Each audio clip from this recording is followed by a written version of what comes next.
દિલ્હીમાં ધમાકા બાદ એક્શનમાં કેન્દ્ર સરકાર. ગૃહમંત્રી અમિત શાહ અને ઉચ્ચ અધિકારીઓ સાથે high level meeting. Ahmedabad, Rajkot સહિત દેશના તમામ મોટા શહેરોમાં એલર્ટ. શંકાસ્પદો અને ગાડીઓની થઈ રહી છે તપાસ. દિલ્હી બ્લાસ્ટ અંગે મોટો ખુલાસો. ધમાકા પાછળ જૈશના મોડ્યુલના પુરાવા હોવાનો સૂત્રોનો દાવ. જૈશના મોડ્યુલર ઉમર મોહમ્મદની હતી કાર. વિસ્ફોટમાં વપરાયેલી કાર ઉમરે ખરીદી હતી. દિલ્હી બ્લાસ્ટમાં મોટો ખુલાસો. પુલવામાના તારીખને વેચવામાં આવી હતી. બ્લાસ્ટમાં ઉપયોગમાં લેવાયેલી i20 કાર. ગાડીની ચાવી પર ફરીદાબાદની કંપનીનું નામ.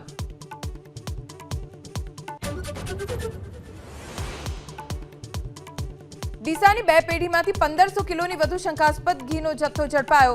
9 લાખથી વધુનો મુદ્દામાલ જપ્ત. ફૂડ એન્ડ ડ્રગ્સ વિભાગના કાર્યવાહીથી તેલિયા માફિયાઓમાં ફફડાટ.